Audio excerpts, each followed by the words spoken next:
تقریب کا باقاعدہ آغاز اللہ تعالیٰ کے بابرکت نام سے کرتے ہیں۔ تلاوت قرآن مجید کے لیے قاری اعظم طارق صاحب سے درخواست ہے۔ قاری صاحب۔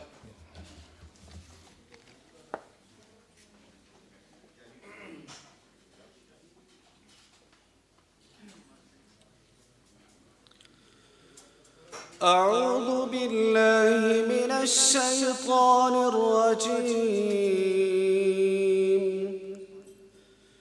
بسم اللہ الرحمن الرحیم، وَلَقَدْ خَلَقْنَا الْإِنسَانَ وَنَعْلَمُ مَا تُوَسْوِسُ بِهِ نَفْسُهُ وَنَحْنُ أَقْرَبُ إِلَيْهِ مِنْ حَبْلِ الْوَرِيدِ إِذْ يَتَلَقَّى الْمُتَلَقِّيَانِ عَنِ الْيَمِينِ وَعَنِ الشِّمَالِ قَعِيدٌ مَا يَلْفِظُ مِنْ قَوْلٍ إِلَّا لَدَيْهِ رَقِيبٌ عَتِيدٌ وَجَاءَتْ سَكْرَةُ الْمَوْتِ بِالْحَقِّ ذَلِكَ مَا كُنْتَ مِنْهُ تَحِيدُ صدق اللہ العظیم۔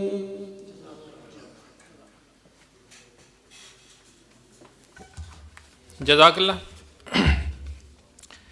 برگائے رسالت معامنات کے 2 شعر۔ غمگین دلوں کو امن و سکون کا پیام ہے، کیسا حسین راحت جاں ان کا نام ہے، کوثر کے دل میں ایک ہی اعزاز کی ہوس، کہہ دیں وہ حشر میں کہ ہمارا غلام ہے۔ حاضرین ذی وقار، آج جس کتاب کی تقریب رونمائی ہے وہ اپنے عنوان شہر آشوب تلگنگ کے لحاظ سے تو لگتا ہے کہ بظاہر کسی ایک شہر کے رہنے والوں کا قصہ ہے، جس میں شاید اس شہر کی خوبیاں، ثقافت اور تہذیب پہ بحث کی گئی ہوگی، لیکن در حقیقت کتاب کا کینوس بہت وسیع ہے۔ یہ کتاب نہ صرف شہر تلگنگ بلکہ خطہ پوٹھوہار بالخصوص اور ارض پنجاب بالعموم کی تہذیب، ثقافتی اقدار اور روایات کی ایک جامع تصویر ہے۔ کتاب پڑھنے والا چاہے کسی بھی شہر یا گاؤں کا باسی ہو، شہر آشوب تلگنگ اسے اپنے علاقے، اپنے دیہات، اپنے کھیتوں اور کھلیانوں کا قصہ لگے گا۔ شہر آشوب تلگنگ نہ صرف تلگنگ شہر اور اس کے گرد و نواح کی گزشتہ کم و بیش 7 دہائیوں کی آپ بیتی ہے، بلکہ صاحب کتاب کی اپنی خود نوشت بھی۔ پوری کتاب پڑھ چھوڑیے، آپ شہر اور صاحب شہر بلکہ مصنف شہر کو جدا نہیں کر پائیں گے۔ تنویر اختر ملک صاحب اور ان کا شہر تلگنگ آپ کو ایک ہی سکے کے 2 رخ نظر آئیں گے۔ احمد فراز نے کہا تھا، جز تیرے کوئی بھی دن رات نہ جانے میرے، تو کہاں ہے مگر ہے دوست پرانے میرے۔ تقریب کو آگے بڑھاتے ہوئے میں ملتمس ہوں نہایت ہی شفیق اور قابل احترام ہمارے کسٹم اور IRS کے سابقہ کمشنر جناب محمد صدیق صاحب سے کہ وہ تنویر صاحب سے اپنی دیرینہ شناسائی کی بدولت شہر آشوب تلگنگ کے بارے میں اپنے قیمتی خیالات سے مستفیض فرمائیں۔ صدیق صاحب۔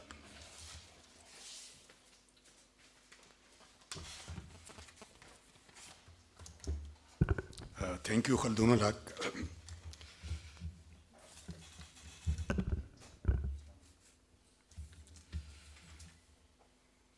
معزز حاضرین محترم،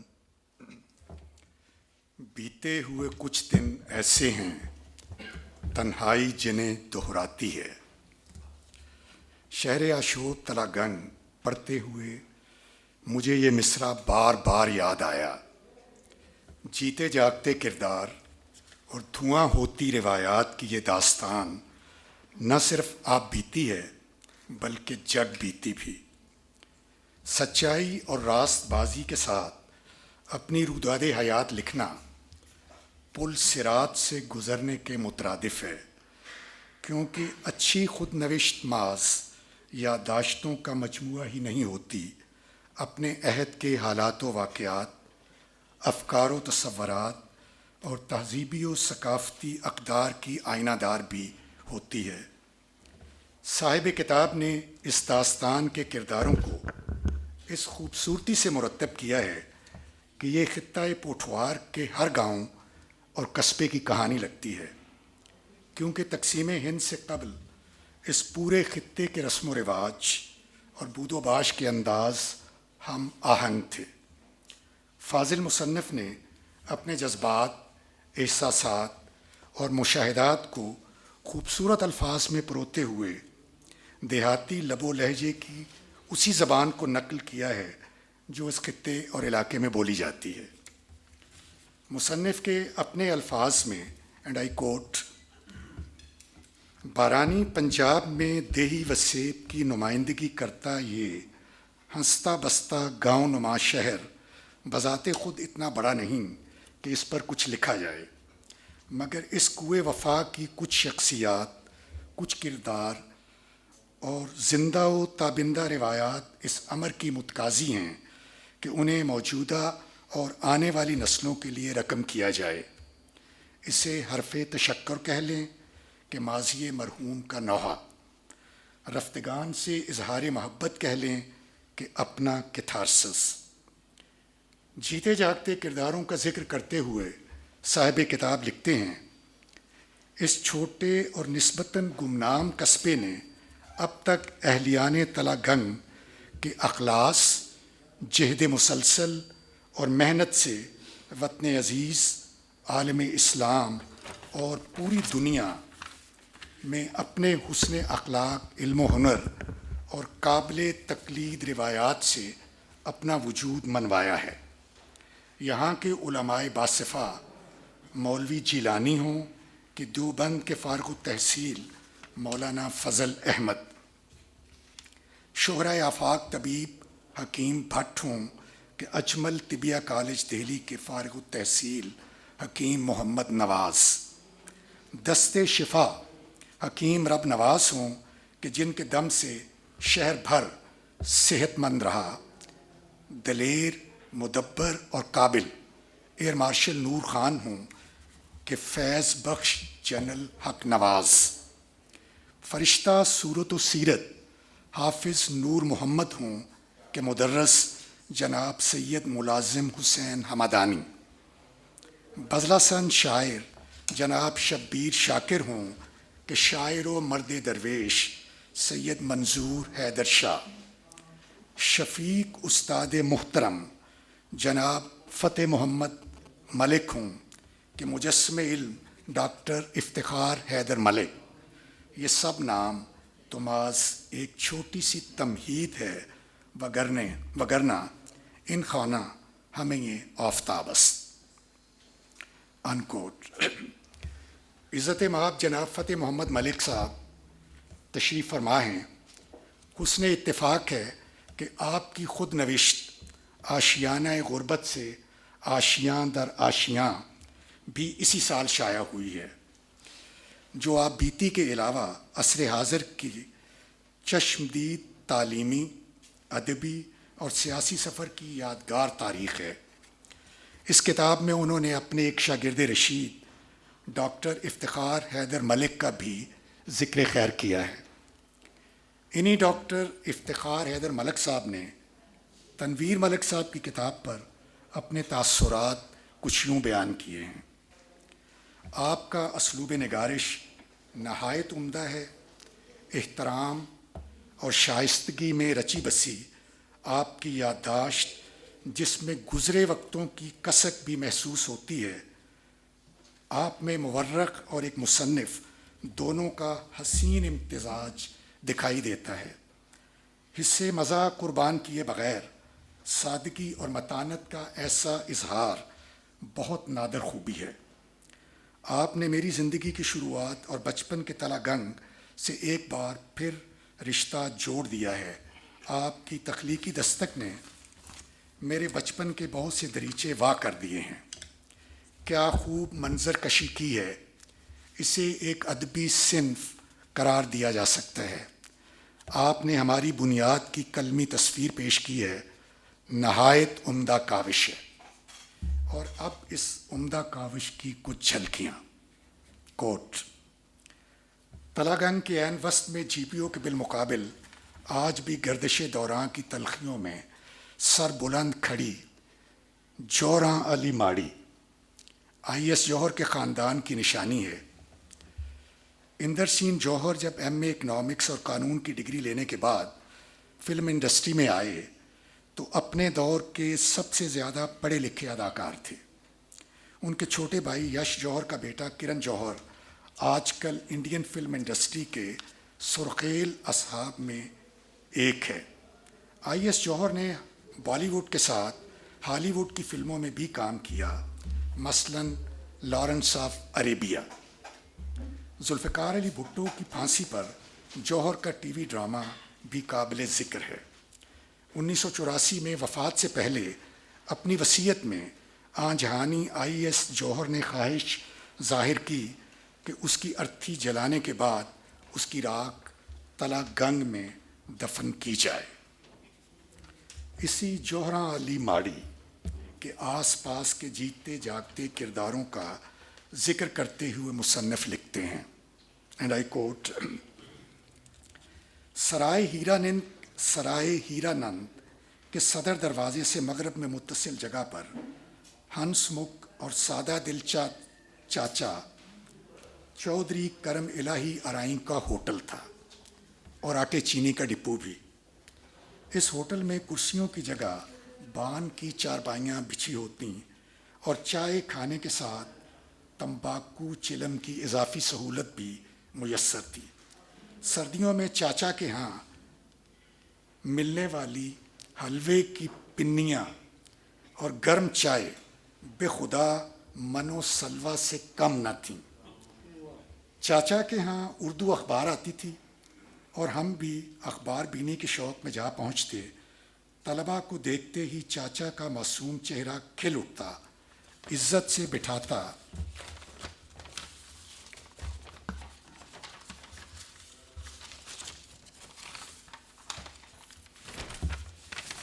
تمام چارپائیوں سے اخبار کے صفحے اکٹھے کرتا اور ہمارے حوالے کرتا۔ پیسے ہوتے تو ہم چائے کا آرڈر کر دیتے، اور اگر تھوڑی دیر آرڈر نہ کر پاتے تو چہرہ شناس مہربان چاچا کرم الہی اسی محبت سے موٹی بالائی کی تہ تلے بھاپ اڑاتی کڑک چائے کی پیالی سامنے دھر جاتا۔ نفسا نفسی اور مادہ پرستی کے اس دور میں چاچا کرم الہی جیسے انسان کہاں؟ ایسی بے لوث محبتوں کے قرض اتارنے کو ایک زندگی بہت تھوڑی ہے۔ اس بناوٹ کے دور سے پہلے زندگی کتنی خوبصورت تھی۔ وسطی تلہ گنگ کا ذکر کرتے ہوئے وچکارلی پانڈ کا ذکر ہے۔ آپ سب بھی ذرا اپنا پرائمری اسکول کا زمانہ یاد کریں۔ وہی تلہ گنگ جہاں الصبح پرانے کپڑے سے بنے رنگ برنگے بستوں میں چند کتابیں، کاپیاں، سیاہی دوات اور سلیٹ دبائے، ہاتھ میں لکڑی کی پوچھی ہوئی تختی تھامے راہ جاتے ہر بڑے کو سلام کرتے، سیاہ ملیشیا میں ملبوس اسکول جاتے بچے، اسکولوں کے باہر گڑ کا پتیسا، پاپڑ چھولے بیچتے ٹھیلے، کلاسز کا آغاز، یا رب دل مسلم کو وہ زندہ تمنا دے، یا لب پہ آتی ہے دعا جیسی کسی اجتماعی دعا سے، اور اختتام ایک دونی دونی دو دونی چار، آمنے سامنے کھڑے ہو کر بآواز بلند ہاتھ لہرا لہرا کر 16 تک پہاڑے دہرانے ہوتے تھے۔ دل ربائی کا باپ تھا، کیا تھا؟ شہر تھا، خواب تھا، کیا تھا؟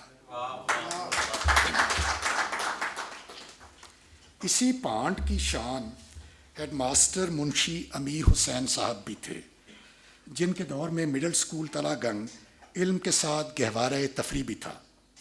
صاف ستھرے شلوار قمیض اور واسکٹ میں ملبوس، سر پر کلاه، لال دمکتا خوبصورت باروب چہرہ، ذرا تیز بولتے تھے، مگر بے ضرر قسم کی گالیاں دینے کے لیے ارادتاً آرام سے بولتے تاکہ مخاطب کو سمجھنے میں دشواری نہ ہو۔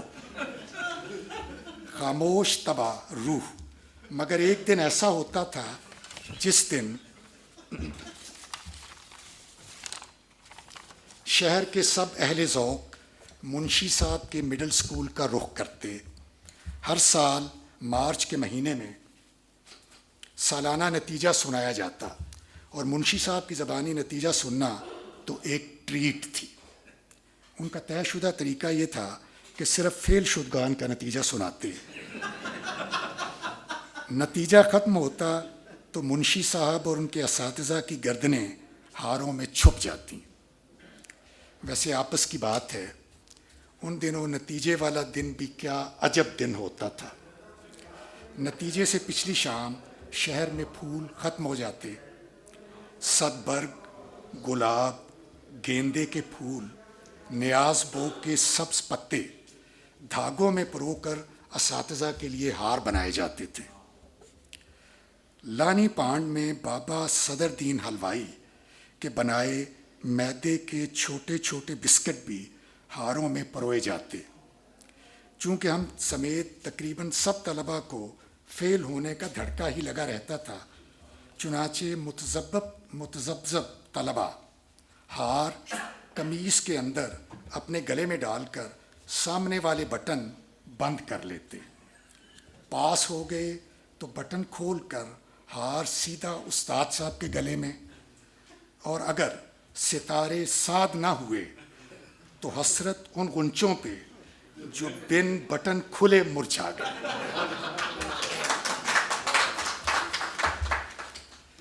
دلچسپ صورتحال تو اس وقت ہوتی جب نتیجے میں کوئی تاخیر ہوتی تو بے صبر طلباء قمیص میں ہاتھ ڈالتے، بسکٹ توڑ توڑ کر کھاتے رہتے۔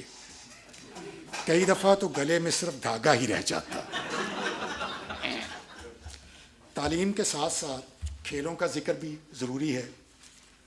ڈھوک کے کھیل بھی کیا سادہ اور کم خرچ تھے۔ پرانے کپڑوں کی لیریں اکٹھی کر کے انہیں گول شیپ دے کر اوپر دھاگے باندھ کر دیہاتی گیند بنا لی جاتی، جسے کھنڈوری کہا جاتا تھا۔ ارد گرد کے درختوں سے ایسی شاخیں توڑی جاتی جن کا ایک سرا ذرا مڑا ہوتا، اور یوں ہاکی تیار ہو جاتی۔ اس دیہی ہاکی سے بچے اس گیند کو شاٹس مار کر ادھر ادھر دوڑتے پھرتے۔ فیلڈ ہاکی، آئس ہاکی تو دنیا جانتی ہے، مگر ڈھوک مریاں کی کھنڈوری ہاکی کا بھلا کسے علم ہوگا؟ بہت عرصہ پہلے جناب نیلسن منڈیلا کی خود نوشت لانگ واک ٹو فریڈم پڑھی، یقین نہ آیا کہ ہزاروں میل دور جنوبی افریقہ مشرقی کیپ کے گاؤں میں، میوزو میں بعین ہی یہی کھیل بالکل اسی طرح کھیلا جاتا تھا۔ لگتا ہے ہر بر اعظم، ہر ملک میں اپنی ایک ڈھوک مریاں ضرور ہوتی ہے۔ ڈھوک مریاں آج بھی شاد و آباد ہے، بس اتنا فرق پڑا ہے کہ جس تھان کھرلی پر اس وقت بیلوں کی جوڑیاں تھیں، اب ان دالانوں میں ٹریکٹرز کھڑے ہیں۔ اب سرے شام لالٹینوں کے شیشے کوئی نہیں چمکاتا، بس بجلی کے کمکمے جل اٹھتے ہیں۔ گدھے کی سواری اب کسی عزیز کہ گدھے کو چابک مارنے کے بجائے موٹر سائیکل کی کک مارنا زیادہ آسان ہے۔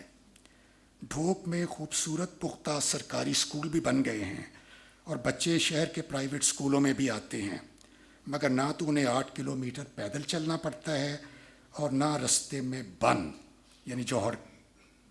اپنی مدد آپ کے تحت ایک کشادہ خانہ خدا بھی بن گیا ہے، مگر مٹی کے وہ چبوترے نہیں ملتے جن پر توکل اور صبر و رضا کے دیے جلتے تھے۔ ماحول اب بھی صاف اور روشن ہے، مگر وہ سرمستی تو سب جیسے ہوا میں تحلیل ہو گئی، اب وہ راہ نہ یہ خیال کہاں۔ یوں تو پوری کتاب انتہائی دلچسپ اور حیران کن واقعات سے بھرپور ہے، لیکن لال ہوٹل کے حوالے سے غلام شبیر کی کہانی تو طلسم ہوش ربا ہے۔ اس ایک واقعے نے نہ صرف کچھ خاندانوں کی زندگی تبدیل کر دی، بلکہ تلہ گنگ شہر کے سماج و معیشت پر ایسے گہرے اثرات مرتب کیے کہ حیرت ہوتی ہے۔ مصنف کے الفاظ میں ایک غلام شبیر ہی کیا، تلہ گنگ کی گدڑی کے لال تو پورے عالم کو خیرہ کیے ہوئے ہیں۔ اور آخر میں غالب کی روح سے معذرت کے ساتھ دیکھنا تحریر کی لذت کہ جو اس نے لکھا، میں نے یہ جانا کہ گویا یہ بھی میرے دل میں ہے۔ رب کریم آپ کو صحت و عافیت والی زندگی عطا فرمائے اور ادب کے میدان میں مزید قلم آزمائی کا موقع دے۔ بہت شکریہ۔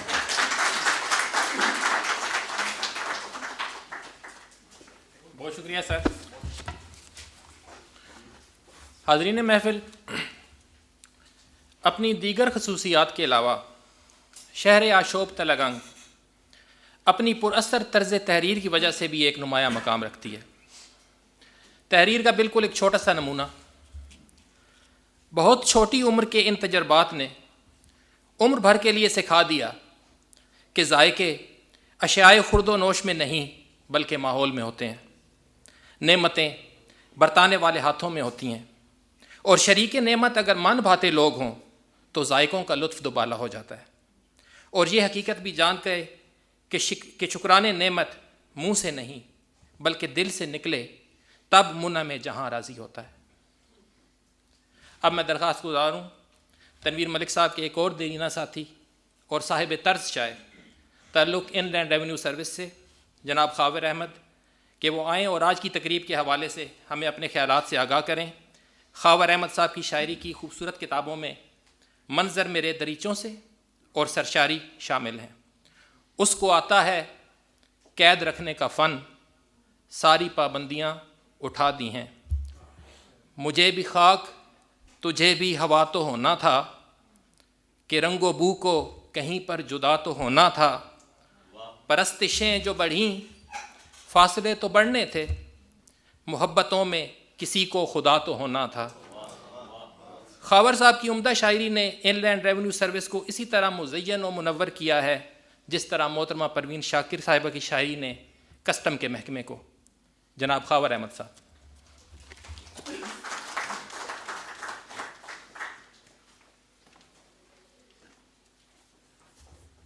السلام علیکم۔ بہت شکریہ خلدن، آپ نے کچھ زیادہ ہی بات کہہ دی میرے حوالے سے، اور اسپیشلی اس کا اس وقت تنویر صاحب کے ہوتے ہوئے، اور تنویر صاحب نے ایک اور جو زیادتی کی میرے ساتھ وہ یہ تھی کہ جب اس تقریب کی پہلے بات ہوئی تو اس وقت انہوں نے جناب فتح محمد ملک صاحب کے حوالے سے ذکر نہیں کیا تھا کہ انہوں نے آنا ہے۔ یہ شاید بعد کی ڈیولپمنٹ تھی، اور میرا یہ خیال تھا کہ وہاں پہ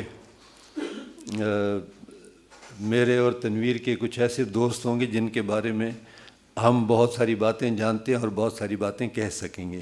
تو بہرحال جناب، کتاب کی تقریب میں کتابوں پہ بہت ساری باتیں ہوتی ہیں، اور تقریب میں عموماً ہم لوگ اس بات کے تقریباً عادی ہو چکے ہیں کہ ہم نے کتاب کی اور مصنف کی تعریفیں ہی کرنی ہیں۔ یہ ایک طریقہ کار ہے، اور کہتے ہیں کہ چونکہ تقریب ہے اور تقریب اسی لیے منعقد کی گئی ہے تو یہ سلسلہ رہتا ہے۔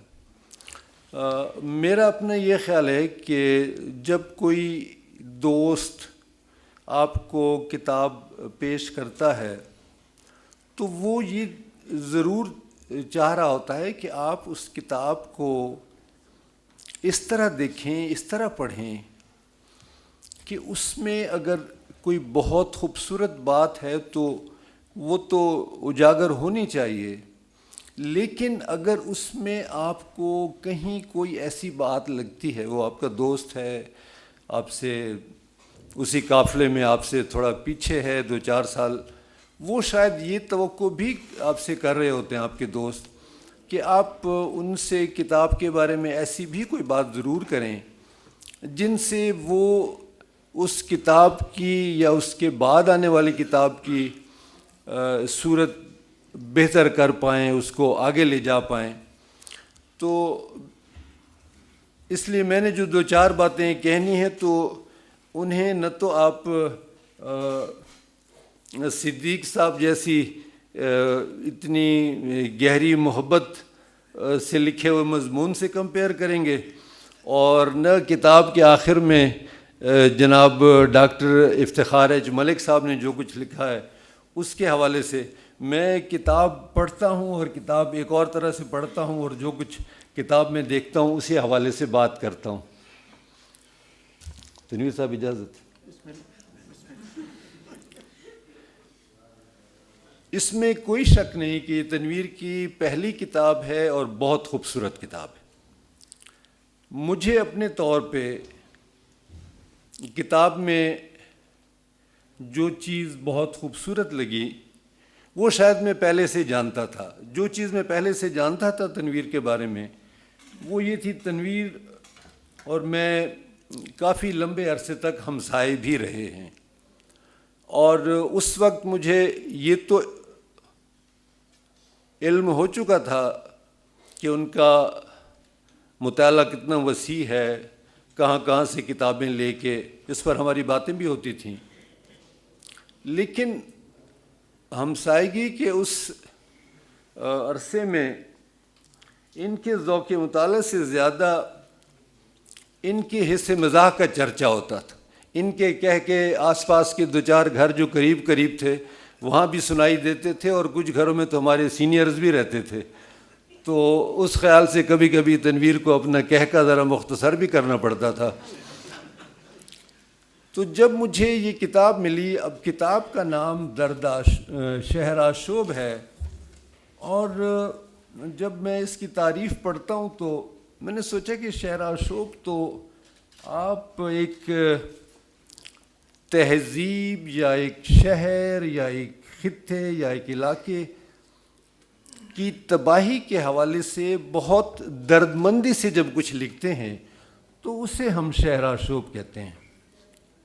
اور تنویر سے جب بھی اب بھی، حالانکہ وہ اتنے مصروف ہوتے ہیں اور اب ہم عمر کے اس حصے میں بھی نہیں ہیں، لیکن ان سے 2 منٹ بات ہو، 5 منٹ بات ہو، 10 منٹ بات ہو، وہ کہکے سے شروع ہوتی ہے اور کہکے پہ ختم ہوتی ہے۔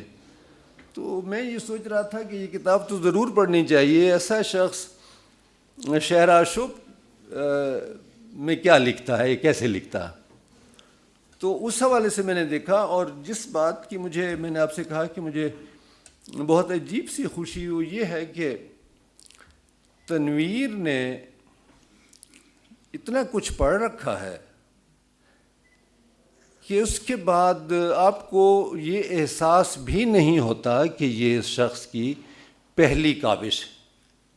بالکل ایسا نہیں لگتا۔ ایک بہت منجھا ہوا لہجہ آپ کے سامنے آتا ہے جس میں محاوروں کو، اشعار کو، مصروں کو اتنی خوبصورتی سے اپنے بیان میں جوڑتے چلے جاتے ہیں کہ وہ لگتا نہیں ہے کہ کسی اور کا شعر ہے یا کسی اور کا مصرع ہے۔ تو یہ بہت خوبصورت بات تھی۔ دوسری چیز جو مجھے بہت حیران کر گئی، تنویر نے خود بھی ایک جگہ اس کا ذکر کیا، ایک کردار کی تفصیل بیان کرنے کے آخر میں انہوں نے لکھا بھی ہے کہ مجھ سے پوچھا گیا کہ یار اتنی تفصیل کہاں سے آئی، تو پھر میں نے بتایا کہ جی یہ تو میرے اپنے گھر کے لوگ ہیں۔ کرداروں، محلوں اور برادریوں کی تفصیل۔ ٹھیک ہے آپ شہر آشوب لکھ رہے ہیں، اس میں اس شہر کی مختلف حوالوں سے چیزیں سامنے آئیں گی، لیکن ہر ایک محلے میں، ہر ایک گلی سے گزرتے ہوئے وہاں کی ہر دوسری تیسری دکان، ہر ریڑھی کے حوالے سے، ریڑھی والے کے حوالے سے تو وہ کردار کے طور پہ ٹھیک ہے، لیکن ریڑھی والے نے اپنے پاس جو کچھ رکھا ہوا ہے اس کی تفصیل. تو یہ تنویر کا ایک بہت خوبصورت انداز مجھے لگا کہ وہ جیسے ایک فلم کی طرح، جیسے ہم موویز بناتے رہتے ہیں تو وہ آپ کو ساتھ لیے جا رہا ہے، اور وہ سارے شہر سے گزرتے ہوئے آپ کو بتاتا جا رہا ہے کہ یہاں ہمارا اسکول تھا، یہاں یہ تھا، یہاں پہ یہ جوہر تھا، ساری چیزیں. اور اس تفصیل میں یا مووی کی اس تفصیل میں آپ کی نظر سے کوئی چیز چھپتی نہیں ہے. تنویر اتنی تفصیل سے لکھ رہے ہیں، لیکن بات جہاں سے بھی شروع کریں، اپنے حصے مزاح تو اپنی جگہ، یہ جو انہوں نے لکھا ہے کہ حصے مزاح کو قربان کر دیا، حصے مزاح تنویر قربان نہیں کر سکتا ورنہ یہ خود قربان ہو جائے گا، وہ اپنی جگہ موجود ہے. لیکن جہاں سے بھی وہ بات شروع کرتا ہے وہ ایک ایسی دردمندی سے، ایک ایسے موڑ پہ اتنی خوبصورتی سے اس کو ختم کرتا ہے کہ آپ اس بات کا لطف بھی لیتے ہیں، لیکن اس کے دل کی تکلیف آپ کے دل تک پہنچتی. ایک اور بہت خوبصورت بات، ہم اردو لکھتے ہوئے، اور اردو نثر کیا، اب تو اردو شاعری میں بھی یہاں ہمارے ایک دو بہت پیارے شاعر دوست مجھے نظر آئے. جناب شکیل جاذب سے میری یہاں بہت عرصے بعد ملاقات ہوئی. جناب فتح محمد ملک صاحب کے حوالے سے تو کوئی بات کہنا، سورج کو چراغ دکھانے والی بات ہے. وہ جانتے ہوں گے کہ اردو میں جب ہم لکھتے ہیں، اور اسپیشلی وہ تمام لوگ ہمارے ملک میں، اردو ٹھیک ہے ہماری قومی زبان بنا دی گئی ہے، لیکن ہم یا پنجاب سے یا کے پی سے یا سندھ سے تعلق رکھنے والے لوگ، ہمارے اپنے لہجے ہیں، اپنی زبانیں ہیں، اپنے لفظ ہیں. تنویر نے اردو میں لکھتے ہوئے یہ بالکل نہیں دیکھا کہ یہ لفظ پہلے کسی نے اس طرح اردو کی کسی کتاب میں استعمال کیا ہے یا نہیں کیا. ہم لوگ شاید سوچتے ہوں گے کہ یار یہ شعر میں یہ لفظ اس طرح اس کا استعمال ٹھیک لگے گا کہ نہیں لگے گا. تنویر نے نہ صرف یہ ہے کہ لفظ لیے ہیں، اور پنجابی سے ہی نہیں، اپنے اس لوکل ڈائلیکٹ سے، اس مقامی زبان سے نہ صرف لفظ لیے ہیں، بلکہ ان لفظوں کو اور ان ناموں کو بالکل اردو میں اس طرح گوندھ کے اس نے پیش کیا ہے کہ آپ کو پڑھنے کے بعد خیال آتا ہے کہ یار یہ جو ابھی میں پچھلا سینٹینس پڑھ گیا، اس میں یہ 3-4 لفظ تو یکے بعد دیگرے جو ہیں یہ تو اردو کے تھے ہی نہیں. تو یہ جو ایک کمال ہے جو اس لکھا، پھر جہاں ان کو خود بھی اس بات کا احساس ہوا ہوگا لکھتے ہوئے، تو کچھ الفاظ ایسے ہیں کہ وہ پھر انہوں نے خود اس کی تھوڑی بہت، کہ اس نے گائے کو گتاوا ڈالا، پھر سوچا ہوگا کہ یار یہ گتاوا جو ہے یہ تو کوئی کراچی والا پتہ نہیں کیسے سمجھے گا، تو پھر آگے بریکٹ میں لکھ دیا کہ جی گتاوا کیا ہوتا ہے، اور اس کی ساری تفصیل بتائی. لیکن وہ اپنی رو میں وہ چیز لکھتے جاتے ہیں، اور اس میں نہ صرف یہ ہے کہ پنجابی کے لفظ ہیں، پورے ڈائلاگز ہیں جو لوگ بات کر رہے ہیں ان کے، اور وہ اس میں یہاں تک کہ جو مختلف ٹائٹلز ہیں، باب لکھے ہوئے ہیں، ان کے اوپر بھی جہاں اور لکھنا ہے تو وہاں انہوں نے بالکل اسی طرح جذبات میں وہ اس میں تے لکھا ہوا ہے. تو انہوں نے اس بات کی کہیں بھی وہ نہیں کی کہ یہ کس زبان میں، وہ یہ زبان بولتے ہیں، بولتے رہیں ہمیشہ سے اسی طرح اردو بولتے رہیں، لیکن اردو میں اپنی زبان کو جیسے وہ گھر میں بیٹھ کے لفظ بیچ میں استعمال کرتے رہیں اسی طرح. اس لیے کتاب میں ایک بہت نیچرل سی ایک فیل ہے جو آپ کو اچھی لگتی ہے. زمین کی محبت تو میرا خیال ہے کہ ہم سب کے دلوں میں ہوتی ہے.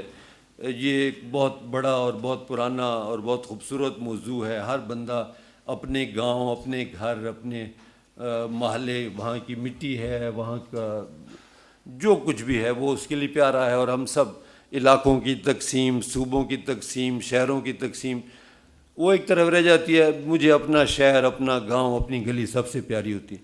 زمین کی محبت تو ہم سب لوگوں میں ہے، لیکن اس محبت میں جب ہم سارے شہر کی تفصیل لکھنا چاہیں تو مجھے لگتا ہے کہ جب میں لکھوں گا تو شہر میں ایسے کچھ لوگ بھی ہوں گے، شاید ایسے کردار بھی ہوں گے جن کے بارے میں بہت دردمندی سے اور بہت پیار سے شاید نہ لکھ سکوں. تنویر کی کتاب میں پہلے صفحے سے آخر تک کردار تو آ رہے ہیں، وہ فلم کی طرح آپ کے سامنے سے سارے کردار گزرتے جا رہے ہیں. تنویر، ابھی بات کی صدیق صاحب نے، تنویر خود بھی موجود ہیں، ہر کردار کے آس پاس کہیں نہ کہیں موجود ہیں، لیکن کسی جگہ ساری کتاب میں کسی ایک لفظ یا کسی ایک سطر سے آپ کو یہ بات آپ کے ذہن میں نہیں آتی کہ تنویر کا اتنے لمبے عرصے تک کا بیان کرنا، جیسے بتایا گیا ہے کہ کوئی 70 سال کی تاریخ کو انہوں نے بیان کرنے کی کوشش کی ہے. کہیں ان کے لہجے میں کسی بھی شخص کے خلاف، کسی کردار کے خلاف ذرا سی کوئی ایسی بات نہیں آتی کہ آدمی کہے کہ اچھا کوئی بات نہیں، شہر میں ایسے لوگ بھی ہوتے ہیں. تنویر کے شہر میں اب مجھے لگتا ہے کہ تلگنگ میں سارے ہی لوگ بہت پیار کرنے والے بہت بڑے بڑے کردار ہیں، اور یہ بہت خوبصورت بات ہے. میں زیادہ وقت نہیں لوں گا. آپ کتاب کی کچھ اور باتیں، اور میرا خیال ہے کہ کتاب میں جو چیز مجھے نظر نہیں آئی وہ کتاب کی تعداد تھی کہ کتنی تعداد میں چھپی ہے. لیکن یہ مجھے اندازہ ہے کہ تنویر کا حلقہ احباب جتنا وسیع ہے تو یہ 500 کی تعداد میں چھپی ہو یا 1000 کی تعداد میں چھپی ہو، تنویر نے ویسے بھی بانٹ دینی ہے. تو مجھے اس بات کے بہت واضح امکانات نظر آتے ہیں کہ اس کتاب کا دوسرا ایڈیشن بہت جلد آنا چاہیے اور آئے گا. تو اس حوالے سے کچھ چیزیں جو اس پہلے ایڈیشن میں مجھے کتاب کے حوالے سے، جب اچھی کتاب ہو تو آپ چاہتے ہیں کہ یہ سے بھی اچھی ہو سکتی تھی، اس حوالے سے کچھ تجاویز ہیں تنویر بھائی کے لیے. تنویر سے اس پہ پہلے بات بھی ہوئی تھی. پہلی بات تو سر ورک کے حوالے سے، اور میں نے ان سے کہا تھا کہ آپ نے کتاب میں یہ ساری تفصیلات جمع کرتے ہوئے اور اتنی خوبصورت باتیں لکھتے ہوئے جتنا بے تحاشا کام کیا ہوگا، کتاب کی تزئین و آرائش کرتے ہوئے زاہد کاظمی صاحب نے اتنا کام نہیں کیا، بالکل نہیں کیا. اور میں نے کہا کہ اس کی پہلی مثال جو ہے وہ اس کتاب کا سر ورک بھی اور پس ورک جو بھی ہے، کسی بھی شخص کے لیے جب بازار سے کہیں سے کتاب لیتا ہے تو ہم یہ جو کتاب کے اوپر یا اس پہ ہم نے کچھ کوئی پینٹنگ بنائی ہے، کسی سے بنوایا ہے، کسی جو بھی ہوتا ہے وہ صرف اس مقصد کے لیے ہوتا ہے کہ کوئی نیا آدمی، نیا قاری جب پہلی بار کتاب لے. تو اب یہ ڈاکٹر افتخار ایچ ملک صاحب نے بہت خوبصورت بات لکھی ہوگی، لیکن یقین جانیے کہ میں اپنی کافی کوشش کے باوجود بھی اس کو ٹھیک سے پڑھ نہیں پایا کہ یہ کیا لکھا ہے. اب جب آپ کتاب کا پہلا انٹروڈکشن ایک ایسے شخص کے لیے دے رہے ہیں جو نہ تنویر کو جانتا ہے، نہ کتاب کے بارے میں ادروائز کو جانتا ہے، اس نے کسی شاپ سے، کسی نمائش سے، کسی جگہ سے کتاب لینی ہے اور وہ پڑھنا چاہے گا کہ کتاب کے اندر پڑھنے سے پہلے یہ باہر کیا لکھا ہوا ہے، اور وہ ہم نہیں پڑھ پاتے. یہ بات بہرحال اس سے میرا خیال ہے کہ کنفیوژن بڑا ہے. اور دوسرا جو ایک کنفیوژن بڑا ہے اس سر ورک کی وجہ سے، وہ یہ ہے کہ سر ورک پہ ہمیں کچھ کرداروں کی تصاویر ملتی ہیں. جب میں نے یہ دیکھا پہلے تو، اب چونکہ میرا تنویر کے ساتھ ایک تعلق ہے قریب کا، ان میں سے کچھ کردار میں جانتا بھی ہوں، لیکن نیا قاری جس نے کتاب شروع کی اور دیکھے گا تو وہ یہ سوچے گا کہ اگر یہاں ان کے بارے میں کچھ نہیں لکھا ہوا تو اندر شاید کسی ایک کردار کے حوالے سے یا کسی اور ایسا نہیں ہے. کتاب میں آپ پڑھنا شروع ہو جائیں تو تنویر جس رو میں اور جس روانی میں لکھتا ہے آپ بھی اسی کے ساتھ بہتے چلے جاتے ہیں اور پھر وہاں آپ کو یہ خیال نہیں رہتا. لیکن پھر جب آپ مڑ کے کتاب کے سرورق پہ نظر ڈالتے ہیں سوچتے ہیں کہ یار یہ کون سا کردار ہونا چاہیے, کیا اس کردار کی تصویر اندر کہیں ہونی چاہیے تھی اس کے نام کے ساتھ, یا اگر اندر نام کے ساتھ ان کرداروں کی تصاویر نہیں ہیں تو پھر سرورق پہ جب ہیں تو وہ لوگوں کے لیے سرورق میں جیسے ہم نے ایک خزاں زدہ درخت دکھایا ہوا ہے وہ بھی اسی طرح کی ایک بہت بے معنی سی چیز لگتے ہیں کسی بھی نئے پڑھنے والے کے لیے. وہ ان سے کنیکٹ نہیں کر پاتا, وہ ان تک پہنچ نہیں پاتا. یہی تصاویر اگر اندر ان ابواب میں جہاں جہاں ان کرداروں کا کسی بھی حوالے سے ذکر آیا ہے وہاں اگر ہوتی تو کتاب کی خوبصورتی اور بڑھ سکتی تھی.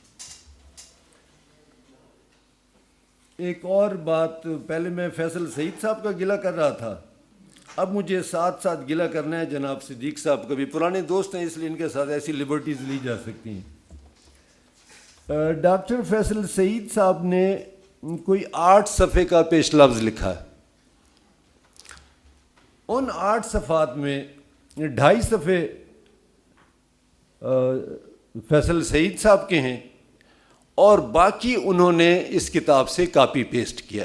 بھائی میں نے وہ کتاب ویسے پڑھنی ہے, آپ نے جو کہنا ہے پہلے کہہ دیں تاکہ میں آرام سے کتاب پڑھ سکوں. تو یہ بات مجھے کچھ عجیب سے لگی.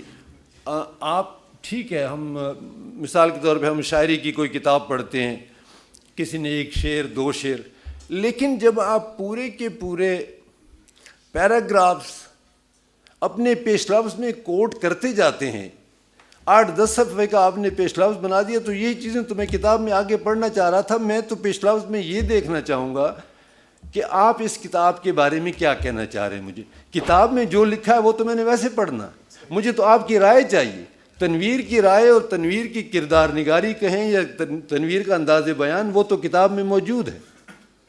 تو انہوں نے اپنے لیے تو کام آسان بنا لیا لیکن قاری کے لیے ذرا مشکل کر دیا. یہی بات صدیق صاحب نے بھی کی.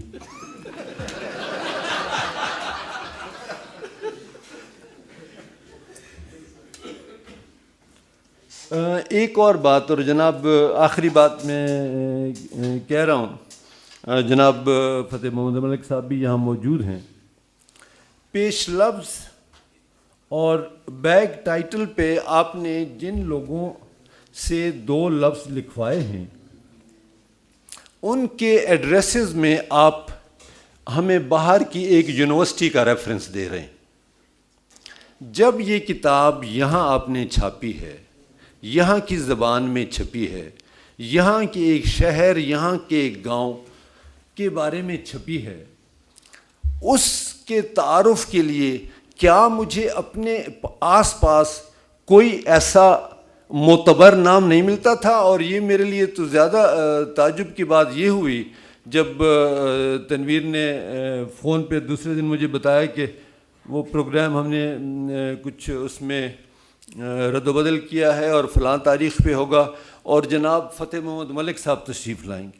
میں نے دل میں سوچا کہ جب فتح محمد ملک صاحب جیسے اتنے بڑے کردار, تو میں کیا کہوں, وہ اتنا بڑا نام ہے ہمارے سارے ادب کا, اور اگر وہ آپ کے اساتذہ میں بھی رہے ہیں اور آپ سے ادروائز بھی اتنے قریب ہیں, تو ان کے 2 لفظ جو ہیں میرا خیال ہے کہ وہ افتخار ایچ ملک یا سپا یونیورسٹی یا فلاں یونیورسٹی, ان چیزوں سے ان کی قدر و قیمت یہاں اس ملک میں اس کتاب کے حوالے سے زیادہ ہوتی, کیونکہ یہ کتاب بہرحال یہاں کے لوگوں نے پڑھنی ہے, یہاں کے لوگوں کی لکھی گئی ہے, اور یہاں کے لوگ جب پڑھیں گے, یہ جو ساری دنیا میں آپ کے بہت سارے دوست احباب ہیں ان تک کتاب جائے گی, وہ کتاب پڑھ لیں گے, لیکن اس کتاب کو پڑھنے کے بعد اس کتاب کے مصنف کے حوالے سے جو ایک بات چلے گی وہ یہاں پہ چلے گی، وہ یہاں پہ بات ہوگی، اس پہ اگر تنقید ہونی ہے، اس پر اگر کوئی اچھی بات لکھی جانی ہے، اس کا کسی ادبی رسالے میں مضمون چھپنا ہے، کچھ ہونا ہے، تو وہ یہاں پہ. اس لیے میرا یہ خیال ہے کہ یہ جو ہم نے اس میں باہر کے حوالے لکھے ہیں ان کی ایسی کوئی ضرورت نہیں. کتاب کی اپنی خوبصورتی اور یہاں کے اتنے بڑے بڑے اتنے خوبصورت لکھنے والے لوگ آپ کے آس پاس تھے، ان کا نام آ جاتا تو کتاب میرا خیال ہے اس سے بھی زیادہ خوبصورت ہو جاتی. بہت بہت شکریہ، بہت شکریہ، بہت شکریہ.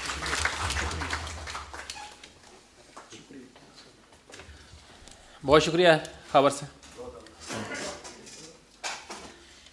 اب میں دعوت دیتا ہوں ہمارے شہر تلنگانگ سے ہی تعلق رکھنے والے ممتاز ماہر تعلیم ڈاکٹر گل احمد صاحب کو کہ وہ آئیں اور ہمیں شہر اشوب تلنگانگ کے حوالے سے اپنے ماہرانہ خیالات سے نوازیں.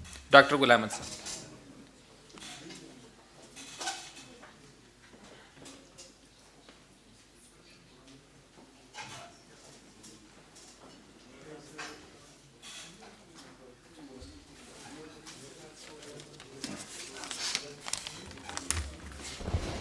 بسم اللہ الرحمن الرحیم. بہت مبارکباد تنویر ملک صاحب کو اس کتاب کی اشاعت پہ اور صدر مجلس کی اجازت سے. تلنگانگ کی دھرتی کو شہیدوں اور غازیوں کی دھرتی کہا جاتا ہے. یہ بیانیہ ایک کھلی حقیقت ہے اور اس میں کوئی شک کی گنجائش بھی نہیں ہے، مگر مجھے اس بیانیے پر شدید قسم کے تحفظات ہیں اور یہ تحفظات سیاسی نوعیت کے ہرگز نہیں ہیں. ان تحفظات کی وجوہات کی نوعیت مختلف ہے اور سب سے بڑی وجہ یہ ہے کہ اس زور آور بیانیے کی بدولت تلنگانگ کی دیگر آئیڈینٹیٹیز جو ہیں وہ مان پڑ گئی ہیں، اس بیانیے کے نیچے دب گئی ہیں.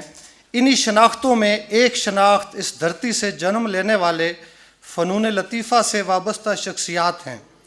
اس وسیع القلب اور باوفات دھرتی نے علم و ادب اور زندگی کے دیگر کئی شعبوں کو کئی نابغہ روزگار شخصیات سے ثروت مند بنایا ہے.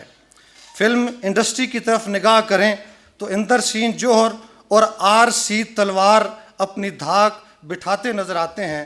تنقید، ادب، اقبالیات اور دانش و بصیرت کے زمزمے دیکھنے ہوں تو فتح محمد ملک کی مثال دینا مجبوری بن جاتی ہے. اردو نظم کا چیف آف آرمی سٹاف کو دیکھنا ہو تو ڈاکٹر ستیہ پال آنند کی طرف نگاہ جا ٹھہرتی ہے. افسانوی ادب کے اسرار و رموز سیکھنے ہوں تو سعید اختر ملک اور خالد شمدانی کور کمانڈر بن کر جلوہ گر ہوتے ہیں. ترجمے کا فن کا ذوق و شوق ہو تو عزیز ہمدانی کے سامنے زانوِ تلمذ طے کرنا ضروری ہو جاتے ہیں. لوک داستانوں کو اردو کا جامہ پہنانا ہو تو ٹمن کی دھرتی کا ثبوت فضل حسین تبسم بے اختیار یاد آتا ہے، جنہوں نے ہیر رانجھا جیسی لازوال داستان کو اردو میں نظم کر کے اولین تخلیق نگاروں میں جگہ پائی.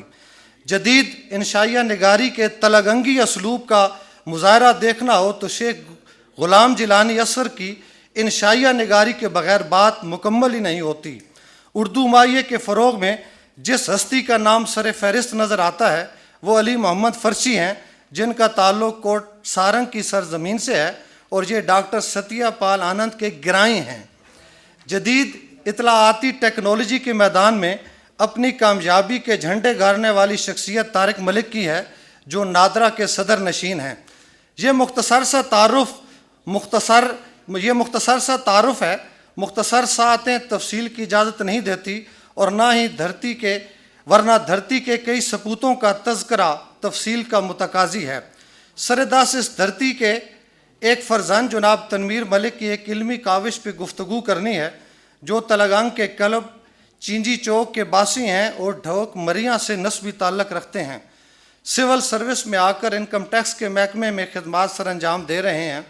ان کا محکمہ اگرچہ بڑا خشک مزاج اور اعداد و شمار کے بکھیڑوں میں الجھا ہوا محکمہ ہے، جہاں ذہن و تخمین کے مسائل کو زندگی پر سبقت حاصل ہے. زندگی مختلف رنگوں سے عبارت ہے اور ان رنگوں کو منعکس کرنے کا فریضہ ادب کے سر آتا ہے.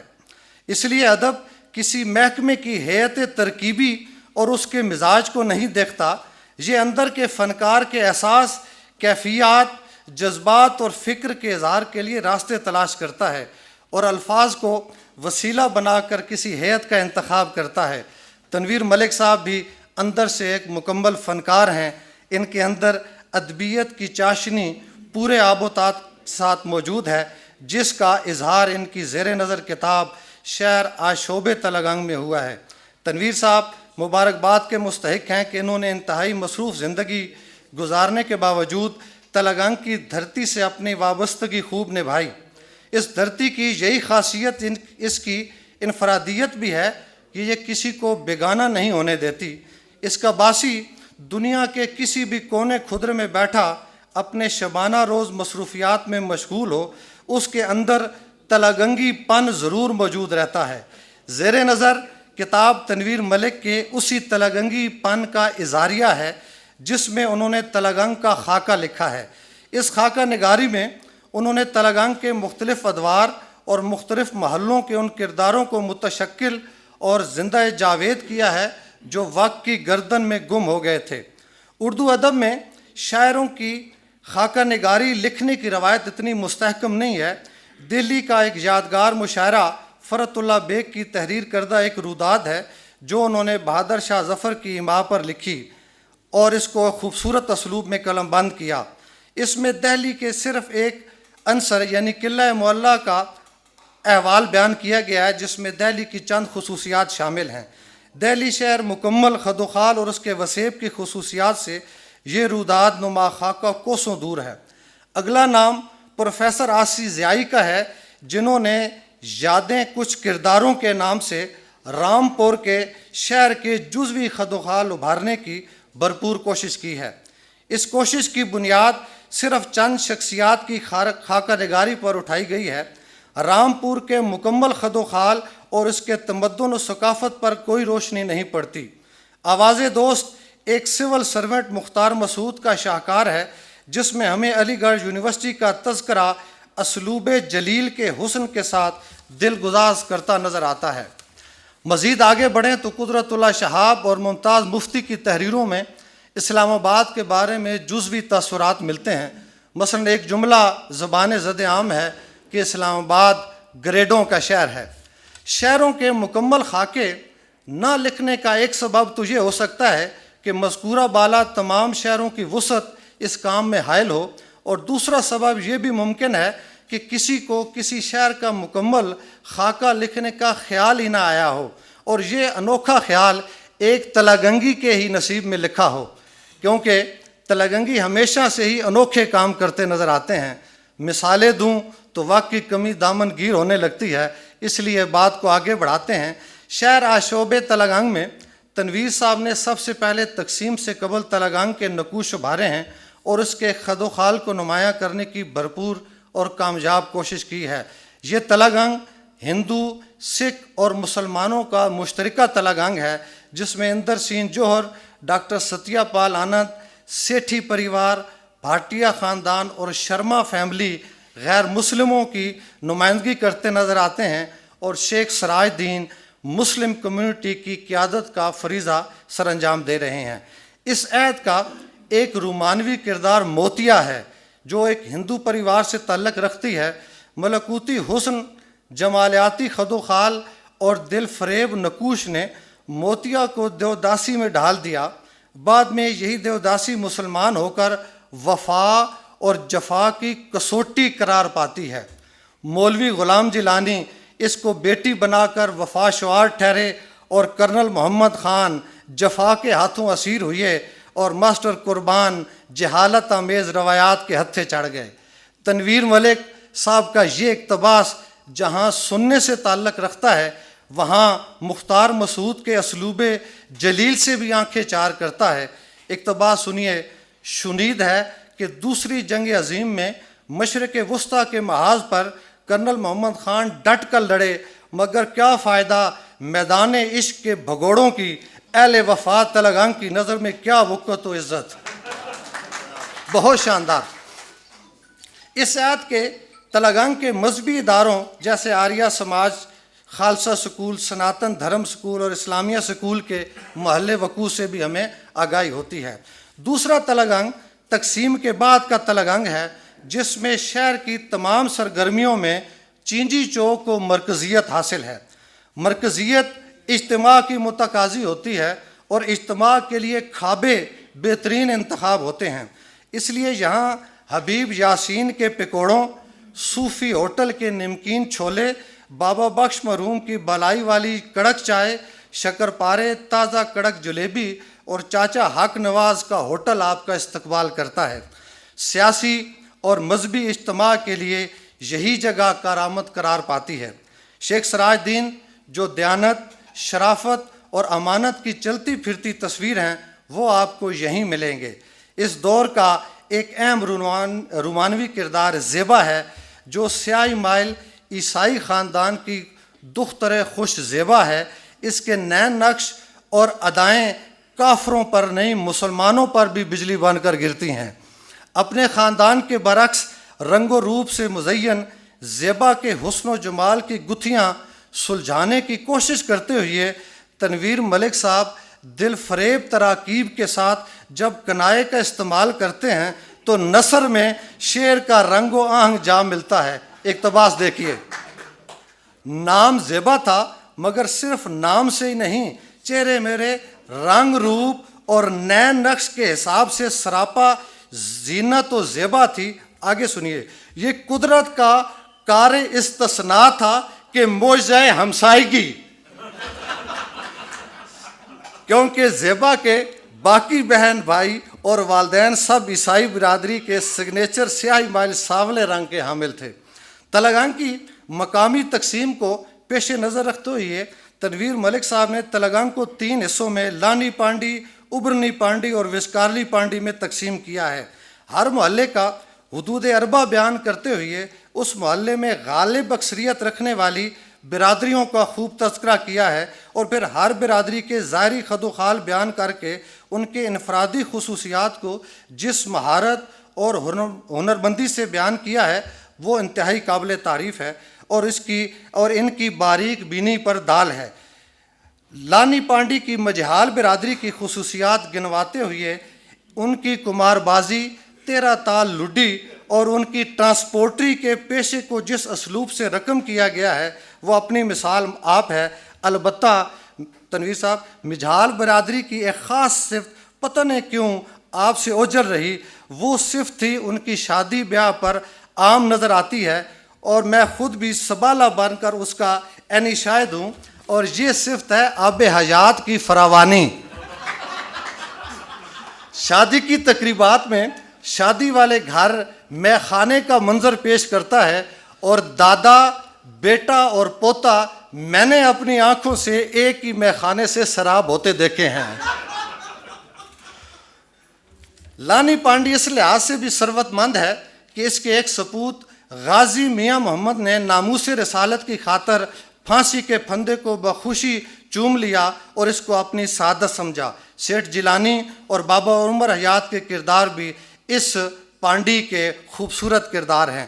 وشکارلی پانڈ میں تنویر ملک صاحب نے 3 حکماء کا تذکرہ کیا ہے اور ان کے نقوش اجاگر کیے ہیں، اور ساتھ ہی ہر خوشی کو دوبالا کر دینے والی برادری جسے ہم میراثی برادری کہتے ہیں اس کا ذکر کر کے ان کو بھی خوبصورت خراج تحسین پیش کیا ہے۔ ابرنی پانڈی صاحب کتاب نے مدھوال، اگرال، کمیال، کھریال، مندیال اور جھابری برادری کے خد و خال واضح کیے ہیں اور ان کی انفرادی خصوصیات پر سیر حاصل روشنی ڈالی ہے۔ یہیں آپ کو مولوی غلام جیلانی، ڈاکٹر ہردیو باہری اور ڈاکٹر شفیع جیسی شخصیات کو منعکس کرنے کی انہوں نے کامیاب کوشش کی ہے۔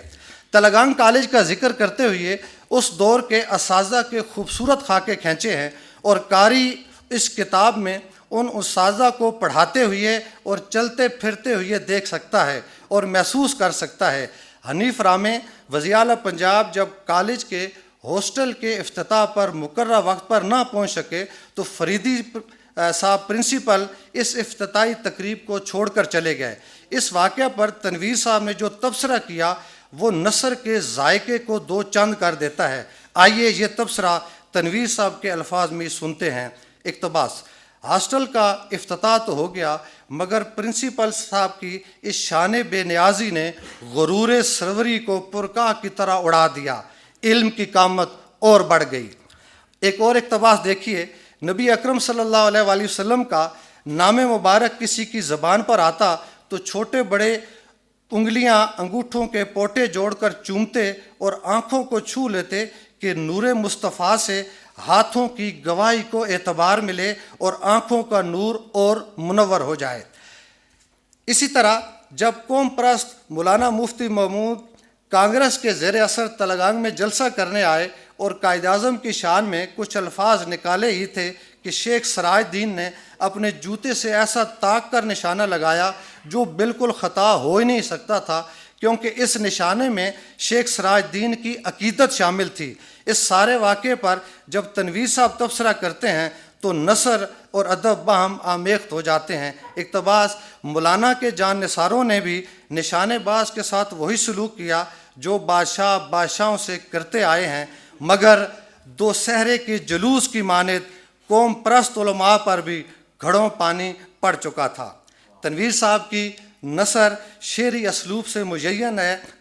پنجابی، اردو اور فارسی کے برمحل اشعار ان کی نثر میں وہ مٹھاس پیدا کرتے ہیں جو نو رس کا مزہ دیتی ہے۔ اس کے علاوہ قرآنی آیات کے ٹکڑے بھی ان کی نثر کا حصہ ہیں، اور تلنگنگی اسلوب ان کی نثر کا نمایاں جو ہے وہ خصوصیت ہے۔ انہوں نے اپنی نثر میں تلنگنگی بولی کے مدھر، سریلے اور رسیلے الفاظ کا استعمال کر کے اپنے تلنگنگی ہونے کا بھرپور ثبوت دیا ہے۔ آئیے ان الفاظ پر نظر ڈالتے ہیں۔ پوچی، پانڈ، وچکارلی، ابھرنی، سانکیاں اور دیوں ابھرنے اور دھی دھیانی، بھوک، محل، کھو، تلا، وہن، ولاکے، یہ سارے ہمارے تلنگنگی لہجے کے وہ الفاظ ہیں جو ہمیشہ تلنگنگی بندے کے اسلوب میں اور گفتگو میں ہوتے ہیں۔ آخر میں تنویر صاحب کا شکریہ ادا کرنا چاہتا ہوں کہ آپ نے میرے اختیار میں اضافہ کیا ہے۔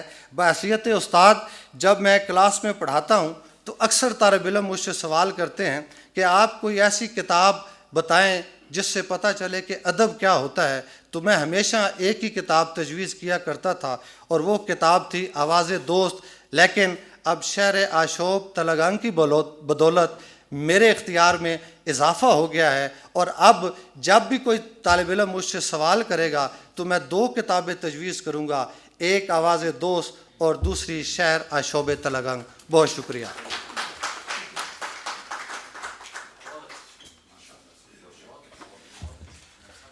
بہت شکریہ ڈاکٹر صاحب۔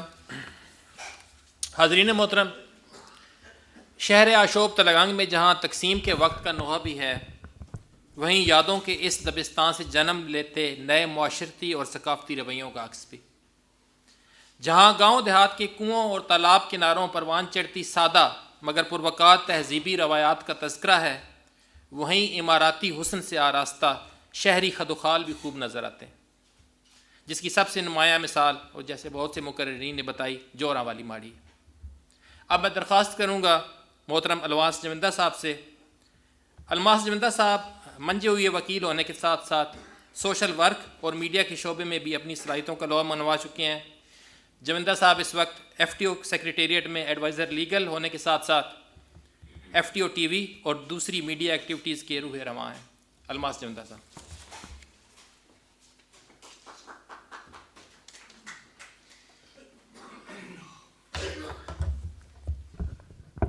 خواتین و حضرات،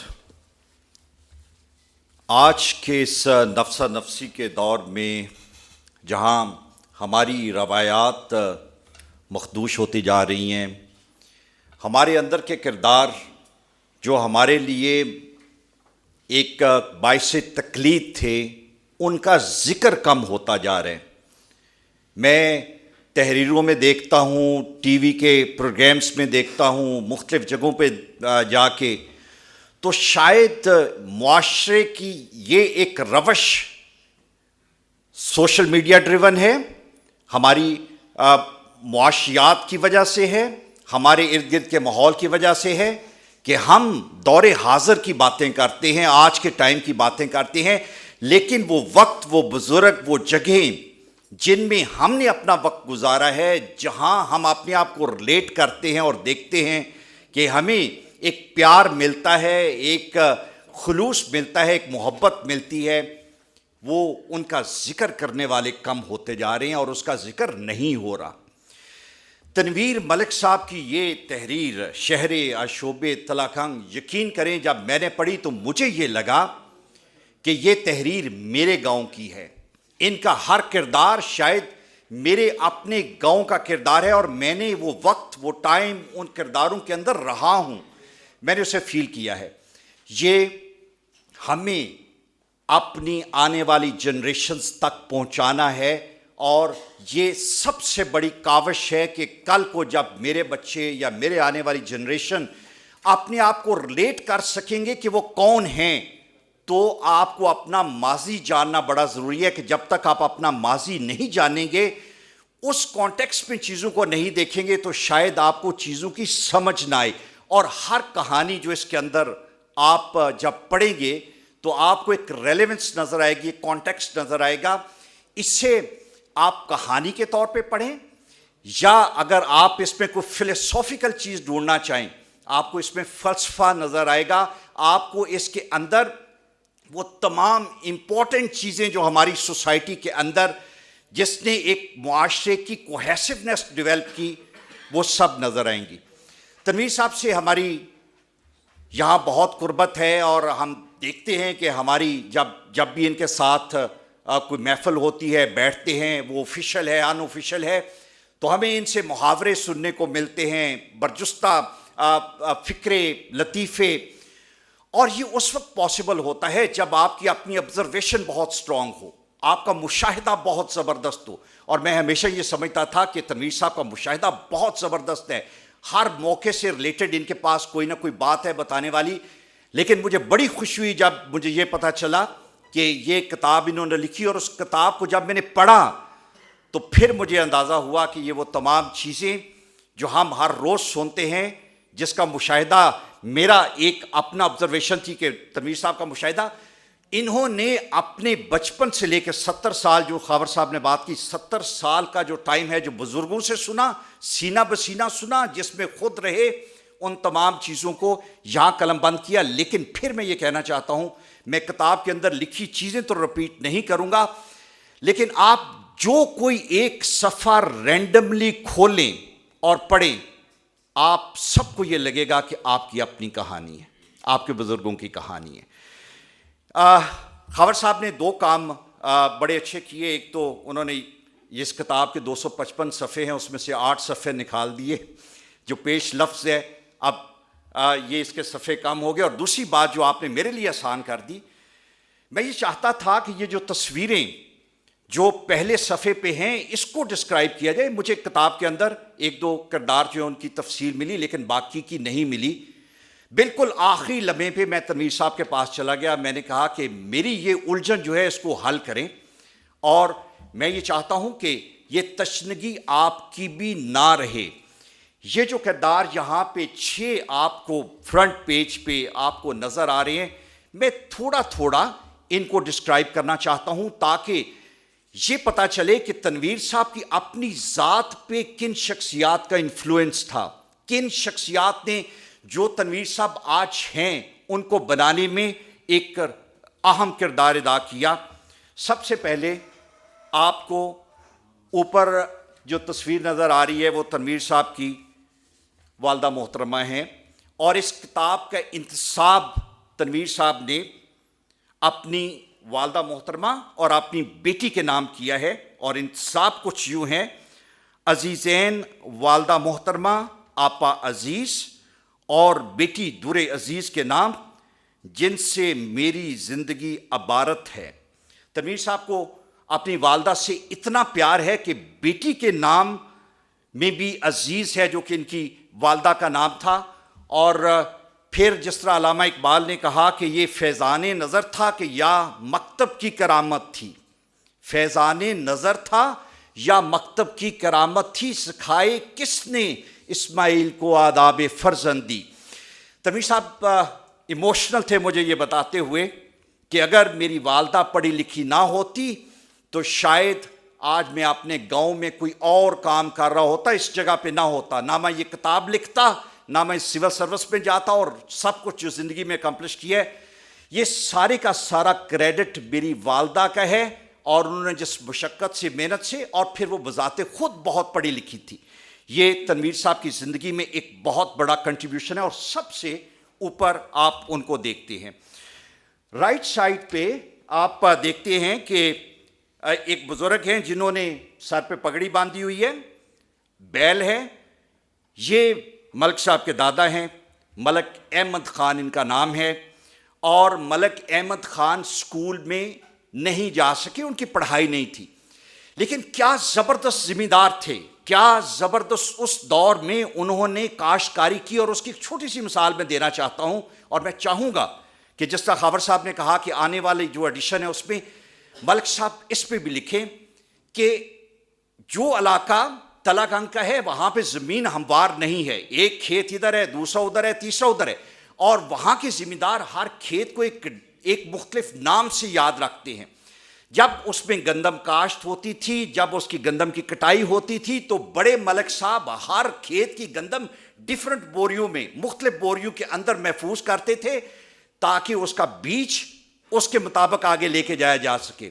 جب ان کی والدہ روٹی بناتی تھی تو ملک صاحب، ان کی دادی روٹی بناتی تھی تو ملک صاحب یہ کہتے تھے کہ آپ نے یہ فلاں کھیت والا بیج جو ہے، جو گندم ہے، اس کی نکال کے آپ نے روٹی بنائی ہے۔ یہ سمجھداری تھی، اور ملک صاحب نے جب یہ بات بتائی تو میں اس بات پہ 100% یقین رکھتا ہوں کہ آج کے دور کا شاید کوئی سائنٹسٹ بھی ان چیزوں، اس آبزرویشن کے ساتھ یہ چیزیں ڈفرینشیٹ نہ کر سکے کہ کون سی گندم کس کھیت سی ہے۔ یہ اتنی ڈیڈیکیشن تھی اپنے پروفیشن کے ساتھ، اور ملک صاحب کی محنت جو ہے وہ پھر آگے ٹرانسلیٹ ہوئی ان کے والدین اور پھر ان تک۔ آپ کے ایکسٹریم لیفٹ پہ ایک بڑی خوبصورت کپل کی تصویر ہے۔ یہ خاتون جو ہیں ان کا نام ہے بڑے آپا جی۔ یہ 6 بہنیں تھیں، اور یہ اس دور میں ہوشیار پور میں ایک ٹیچنگ سکول ہوتا تھا۔ آپا جی ٹیچنگ سکول میں گئیں، یہ پری پارٹیشن سے پہلے کی بات ہے، جب تمام اساتذہ ہندو اور سکھ تھے، اور یہ واحد خاتون تھی جو مسلمان تھی۔ وہاں سے ٹیچر ٹریننگ لے کے یہ واپس آئیں۔ واپس آنے کے بعد، پارٹیشن کے بعد کا جب ٹائم تھا، اساتذہ واپس چلے گئے، انہوں نے اپنی باقی 3 بہنوں، 6 میں سے 4 بہنیں جو ہیں ان کو ساتھ لے کے انہوں نے یہ بیڑا اٹھایا کہ میں نے اس علاقے کی ہر خاتون کو پڑھانا ہے، اور کوشش کرنی ہے جتنی میکسیمم خواتین کو ہم پڑھا سکیں۔ یہ وہ کردار ہے۔ بڑے آپا جی اور جعفری سسٹرز، یہ چاروں کے چاروں جانے جاتے ہیں۔ ملک صاحب کی والدہ، ملک صاحب کی بڑی سسٹر، اور ملک صاحب کی سب سے چھوٹی سسٹر، 3-4 جنریشن یہ ساری کی ساری بڑے آپا جی کی پڑھی ہوئی ہیں۔ اور آج جب آپ بڑے بڑے نام لیں گے، شاید ان ناموں کو نہ لیں، جو ڈاکٹرز ہیں، انجینئرز ہیں، بیوروکریٹس ہیں، یا کسی اور فیلڈ میں ہیں، آپ کو پتہ چلے گا کہ آپا جی کا کتنا بڑا رول ہے۔ اور آپا جی، یہی وجہ ہے کہ آپا جی آپ کی یہ سر ورک پہ موجود ہیں۔ میں جو نیچے کے رائٹ سائڈ پہ جنا کیپ جنہوں نے پہنی ہوئی ہے، اور شیخ سراج الدین صاحب کا ذکر اور ابھی ذکر کیا گیا کہ قائد اعظم کی بے حرمتی کسی نے کی تو انہوں نے جوتا پھینکا۔ محبت تھی، عقیدت تھی قائد اعظم سے، جنون کی حد تک عقیدت تھی۔ اور یہ وہاں کی جو بلدیہ تھی، میونسپیلٹی تھی، اس کے لانگسٹ سرونگ چیئرمین تھے، لانگسٹ سرونگ چیئرمین۔ اور ایمانداری کا یہ عالم تھا کہ کسی نے کہا کہ دفتر میں چائے پلاؤ، تو انہوں نے کہا کہ چائے پینی ہے، کھانا کھانا ہے، میرے گھر آؤ۔ میں یہ نہیں چاہتا کہ کوئی بندہ شیخ سراج الدین پہ یہ حرف اٹھائے کہ شیخ سراج الدین نے سرکاری پیسوں سے کسی کو چائے بھی پلائی ہے۔ اور محبت، عقیدت یہ کہ ایک ایک پیسہ انہوں نے ایمانداری سے اکٹھا کیا، اور جب وہ گئے آفٹر وہ ایک لمبا ٹرینیور گزارنے کے بعد، تو یہ پاکستان کی چاند کمیر ترین میونسپیلٹیز میں تھی جہاں پہ بینک اکاؤنٹ، سیونگز، اور جو سڑکیں، روڈ کنسٹرکشن جتنا کام کیا، یہ خاصہ ہے شیخ سراج الدین صاحب کا۔ شیخ سراج الدین صاحب کے ساتھ نیچے اگر آپ دیکھیں تو سفید پاک میں آپ کو ایک بزرگ نظر آئیں گے. یہ ملک صاحب کے نانا ہیں, ملک امیر حسین ان کا نام ہے, اور یہ مڈل سکول ایک تھا وہاں پہ, اس کے ہیڈ ماسٹر تھے. ملک صاحب کا اگین اس دور کے جو اساتذہ تھے, ابھی ذکر بھی ہوا, ان کا احترام کسی اور لیول پہ تھا. ان کا کنٹریبیوشن, ان کی ڈیڈیکیشن یہ نہیں تھا کہ اسکول کا ٹائم ختم ہو گیا تو ختم ہو گیا. اساتذہ بچوں کو اپنے بچوں کی طرح پڑھاتے تھے, اور اس پہ جو محنت ہوتی تھی وہ انہی کا خاصہ تھا. اور ملک امیر حسین صاحب کا بہت بڑا کنٹریبیوشن ہے جو طلباء کی جو بچے تھے ان کی تعلیم کو آگے لے کے جانے میں. اور بے شمار پھر وہی کہوں گا کہ لوگ ملک صاحب کے شاگرد تھے. آخر میں آپ کے لیفٹ ہینڈ سائڈ پہ اوپر جو ہے شیخ محمد یوسف ایڈوکیٹ یوسف وکیل صاحب, پرانے زمانوں میں اسی طرح نام ہوتا تھا کہ نام لیا جاتا تھا اور ساتھ وکیل کہا جاتا تھا. شیخ محمد یوسف ایڈوکیٹ یہ قائد اعظم رحمۃ اللہ علیہ نے سینٹرل لیجسلیچر کا ٹکٹ دیا ان کو, اتنے یہ ان کے قریب تھے. اور شیخ صاحب لیڈر تھے اس علاقے کے. شیخ صاحب کا بہت بڑا ایک لیڈرشپ کا رول تھا کہ پاکستان موومنٹ میں, پھر قائد اعظم کی پیروی میں, اور پھر جو سب سے امپورٹنٹ چیز تھی کہ پہلا اسلامیہ اسکول تلاکانگ میں شیخ محمد یوسف ایڈوکیٹ صاحب نے بنایا. شیخ محمد یوسف صاحب اس علاقے کا ایک بہت بڑا نام اور بہت بڑی پہچان ہیں. یہ وہ لوگ ہیں جو کہ اس یہاں پہ موجود ہیں, اور میں نے چاہا کہ میں تھوڑا سا جب آپ کتاب پڑھیں دیکھیں تو آپ کو ان کرداروں کے بارے میں بھی پتہ ہو. آخر میں ایک بات کا ذکر کرنا چاہتا ہوں کہ میری خوش قسمتی ہے یہاں پہ کہ ڈاکٹر فتح محمد ملک صاحب موجود ہیں.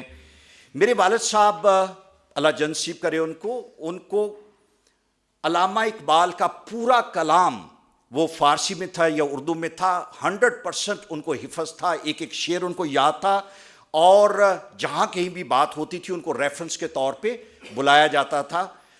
میرے والد صاحب عقیدت کی حد تک ملک صاحب سے پیار کرتے تھے, عقیدت کی حد تک. اور جب ملک صاحب کو میں بھی بتا رہا تھا, جب ان کا وہ معاملات بنے while he was the vice chancellor, تو ان کے بارے میں وہ ایک شعر کہا کرتے تھے کہ ملک صاحب نے انہیں کہنا کہ انہوں نے اپنی پیکر خاکی میں جان پیدا کی. تو میں پوچھا کرتا تھا یہ کیا ہے, تو وہ شعر علامہ اقبال کا ہے, وہ یہ ہے کہ ہو صداقت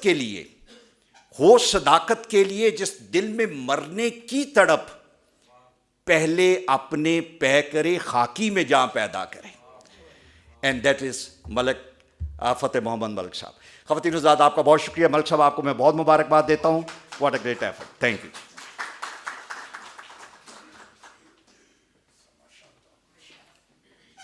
بہت شکریہ جویندر صاحب, تھینک یو سو مچ. اگرچہ تنویر ملک صاحب کی رائے یہ ہے کہ اپنی تحریر کے بارے میں بات کرنا بہت مشکل کام ہے, اور یہ حق فقط قارئین اور ناقدین کا ہے, مگر پھر بھی ہم درخواست کریں گے ملک صاحب سے کہ وہ آئیں اور تلگنگ سے محبت کا یہ چراغ جو انہوں نے روشن کیا ہے, اس کی تھوڑی سی کہانی اپنی زبانی حاضرین محفل کی نظر کریں. ملک صاحب. بسم اللہ الرحمن الرحیم. ایک تو جس طرح پہلے میں نے خلدون سے کہا تھا کہ اپنے بارے میں بات کرنا ہمیشہ سے بہت مشکل ہوتا ہے, اور بلکہ بات نہ کرنا بہتر ہوتا ہے. جو کہنا تھا تلگنگ کے بارے میں وہ کوشش کی کہ اس کتاب میں لکھ دیا جائے, اور اس وقت لکھا جائے کہ جب ابھی وہ سارے لوگ یا بہت زیادہ لوگ حیات ہوں جو اس کے بارے میں بات کر سکیں کہ اگر اس میں کوئی غلطی ہے تو تصحیح کی جا سکے. تو اس وجہ سے کر کے میں اس اکاؤنٹ پہ تو میں ایمانداری سے کچھ نہیں کہنا چاہوں گا. اپنے بارے میں وہی بات ہے, بات کرنا تو کوئی ایسی چیز نہیں. دوستوں کا شکر گزار ہوں, صدیق صاحب کا, خاور صاحب کا, جویندر صاحب کا, گل احمد صاحب کا, ڈاکٹر آصف جہاں صاحب کا, ریاض ملک صاحب کا, اور سب سے زیادہ جناب فتح ملک صاحب, جو جب ہم قائد اعظم یونیورسٹی میں گئے 1980 میں, تو اتفاق ایسا تھا کہ ہسٹری ڈپارٹمنٹ میں افتخار حیدر ملک صاحب تھے, اور پاکستان اسٹڈیز میں فتح ملک صاحب ہیڈ آف ڈپارٹمنٹ تھے. میں اکنامکس میں جانا چاہتا تھا, تلگنگ سے اکنامکس پڑھی تھی, اور غلط فہمی یہ تھی کہ خبر نہیں ہم اکنامکس میں کہاں پہنچ جائیں گے، لیکن وہاں پہ جب ریٹن ٹیسٹ ہوا تو وہ کسی نے طور پاس ہو گیا، لیکن انٹرویو میں وہ جو فائنل میرٹ لسٹ بنی وی ور نو ویئر. شکر ہے خدا کا کہ ملک صاحب نے بھی اور افتخار صاحب نے مشورہ دیا کہ اکنامکس میں ضرور جانا لیکن اپلائی کہیں اور بھی کر لو. تو خدا کا لاکھ لاکھ شکر ہے کہ میں نے پاکستان اسٹڈی اور اکنامک اس میں ہسٹری میں دونوں میں اپلائی کیا، دونوں میں داخلہ ہو گیا. اب افتخار حیدر ملک صاحب تلگنگ شہر کے ہیں اور فتح محمد ملک صاحب تلگنگ سے ذرا باہر گاؤں ٹہی کے ہیں. تو میں سمجھتا ہوں کہ وہ قربت کا جو اثر تھا کہ میں نے ہسٹری میں داخلہ لے لیا، اور باقی جو بھی ہے وہ ایک چھوٹی سی تاریخ ہے. لیکن میں آپ سب کا بہت شکر گزار ہوں، آپ تشریف لائے، وقت نکال کے، آپ سب کی محبت ہے.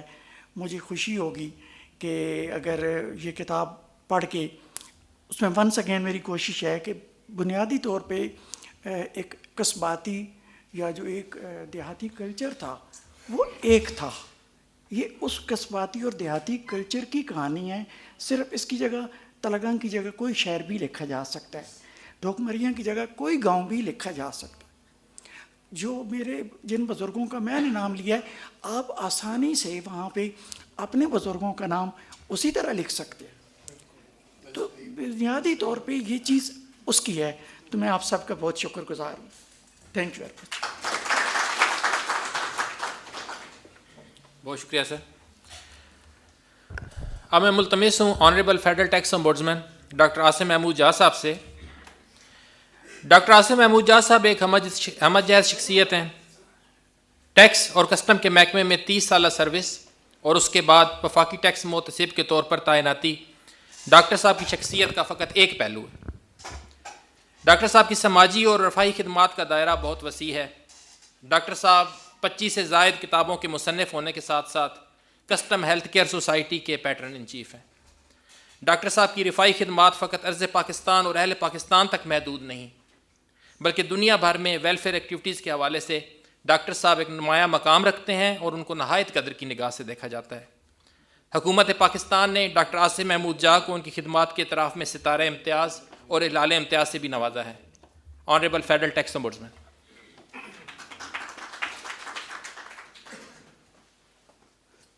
اعوذ باللہ من الشیطان الرجیم. بسم اللہ الرحمن الرحیم. نحمدہ و نصلی علی رسولہ الکریم. اللہم صلی علی سیدنا مولانا محمد مبارک وسلم. جناب فتح محمد ملک صاحب، ریاض ملک صاحب، تنویر ملک صاحب اور ساتھیوں، میرے لیے بہت بڑی بات ہے کہ تنویر ملک صاحب جن کا اتنی محبت سے اور اتنی باتیں کی گئیں کہ وہ میرے ساتھ کام کر رہے ہیں. اور یہ سینئر مسٹر تلگنگ ہیں اور خلدون جونیئر مسٹر تلگنگ، تو میرے ساتھ 2 تلگنگ کے جو ہونہار سپوت جو کام کر رہے ہیں. تو کتاب میں جو باتیں انہوں نے لکھی ہیں میں تو روز ان کا سامنا کرتا ہوں، پریشان سے میں ہوتا ہوں کسی کیس کے سلسلے میں. تنویر صاحب آتے ہیں، بات شروع کرتے ہیں، تفصیل بتاتے ہیں اور آخر میں ایسی حصے مزاج چھوڑ جاتے ہیں کہ وہ ساری پریشانی ہوا ہو جاتی ہے اور مسئلہ ایسے لگتا ہے کہ وہ مسئلہ حل ہو گیا ہے. تو ماشاءاللہ بہت انہوں نے لکھا، اپنی روایت کو زندہ کیا. میں بیٹھے ہوئے سوچ رہا تھا کہ میں بھی انشاءاللہ یہ آشوب شہر تلگنگ آشوب شہر سرگودا کے بارے میں انشاءاللہ لکھوں گا، بلکہ لکھ بھی رہا ہوں کچھ. تو بڑی ان کی باتیں ماشاءاللہ قابل عمل ہوتی ہیں. ایسے ایسے مشورے دیتے، ایسے ایسے شگوفے چھوڑتے ہیں نا. میں تو انہیں کہہ رہا تھا کہ مینجمنٹ پہ آپ کوئی بھی مینجمنٹ کا پرابلم ہو اسے کیسے وہ شروع ہوا اور کیسے حل ہونا ہے، تو یہ ماشاءاللہ بیان کرتے ہیں. ایسی کبھی بابا ٹھرا کی داستان سناتے ہیں، کبھی ماسی کا ذکر کرتے ہیں، کبھی کچھ. تو میرے ساتھ روزانہ ان کی کوئی نہ کوئی بات ہوتی ہے اور اس میں ماشاءاللہ یہ ایسی بات نکال جاتے ہیں. اور یہ کتاب تو میں ترکیہ چلا گیا پچھلے دنوں، 8-10 دن میں نے رکھا ہوا تھا اپنے شیڈول میں کتاب پڑھوں گا.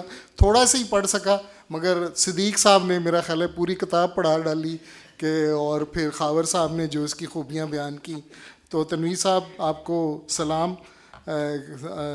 میرے لیے سب سے بڑے اعزاز کی آج بات یہ ہوئی کہ فتح محمد ملک صاحب کا میں گزشتہ کئی سالوں سے معتقد ہوں اور ان کی باتیں سنی ٹی وی پہ، ان کی اقبال سے محبت، علم دوست تھی، اور میری بڑی خواہش تھی، میری بدقسمتی یہ ہے کہ میں آج تک ان سے نہیں مل سکا، مگر ان سے ایک محبت تھی کہ ان کا بہت، تو آج میرے لیے سب سے زیادہ خوشی کی بات یہ ہے کہ میں فتح محمد ملک صاحب کے ساتھ اور ریاض ملک جو ہمارے لیجنڈری آفیسر ہیں کسٹم کے، ہمیشہ حوصلہ افزائی کرتے ہیں، ان کا آنا، اور تنویر ملک صاحب کے لیے بڑے اعزاز کی بات ہے کہ اپنے ریاض ملک صاحب تشریف لائے. وہ بہت کم جاتے ہیں دفاتر میں، اور اس طرح آج ایف ٹی او کے دفتر میں 22 سال ہو گئے ہیں اس دفتر کو بنے، اور 17 سال انہیں ریٹائر ہوئے ہو آگے. آج پہلی دفعہ تنویر ملک کی محبت انہیں یہاں کھینچ لائی. تو تنویر ملک صاحب آپ سب کو، آپ کو بہت مبارک ہو. بہت اچھی باتیں لکھی ہیں، ہمارے بھی بچپن کی باتیں ہیں. مجھے بھی یاد ہے کہ تختی سنبھالے اور ایک کپڑے میں کتابیں باندھے اور ٹاٹ پہ بیٹھنا جا کے، اور تختی وہ صاف کرنا، باہر کبھی چنے کھانا، کبھی مرونڈا لینا، یہ ساری باتیں یاد ہیں. ہم سب اسی دور کی پیداوار ہیں، اور اللہ سلامت رکھے، تلہ گنگ کو سلامت رکھے، پنجاب کو سلامت رکھے، پاکستان کو سلامت رکھے. بہت شکریہ.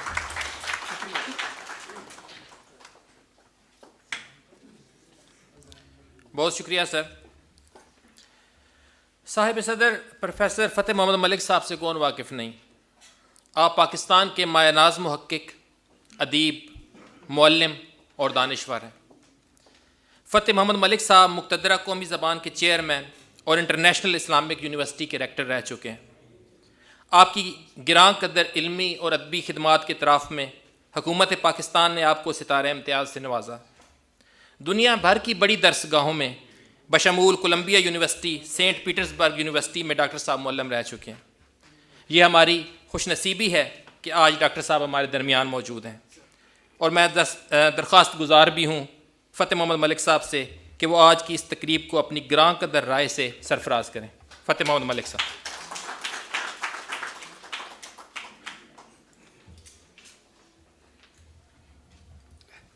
اپنے دوستوں، بزرگوں، کس کا نام لوں، اور حاضرین کرام، یہ میری انتہائی خوش بختی ہے کہ میں نے آج آپ کی صحبت میں اتنی عمدہ گفتگو سنی. میں نے یہ کتاب بہت شوق کے ساتھ پڑھ رکھی تھی، لیکن یوں محسوس ہوا کہ میں آج اسے سمجھ رہا ہوں اور اس سے بہت کچھ سیکھ رہا ہوں. اب اس کتاب کو ظاہر ہے کہ ہم تلہ گنگ تک ہی محدود رکھتے ہیں، لیکن میں اسے پاکستان کی تاریخ سمجھتا ہوں. ابھی ذکر ہوا تھا مولانا مفتی محمود صاحب کی تلہ گنگ میں ایک انڈین نیشنل کانگریس کے حق میں تقریر. تو جو ذکر ہوا اس میں پوری بات نہیں بتائی گئی. ود ان کاماز جو انہوں نے فرمایا تھا، انہوں نے ہمارے قائد اعظم کے بارے میں فرمایا کیا تھا، بکواس کی تھی کہ وہ انگریزوں کے بوٹ کی شکل کا قائد اعظم. اب دیکھیں یہ وہاں تک نہیں رہی بات، آج تک ہے. ان کے صاحبزادے، ان کے پوتے آج پاکستان میں کیا کر رہے ہیں، کیسی سیاست کر رہے ہیں. تو یہ تلہ گنگ کی تاریخ نہیں ہے، یہ پاکستان کی تاریخ ہے.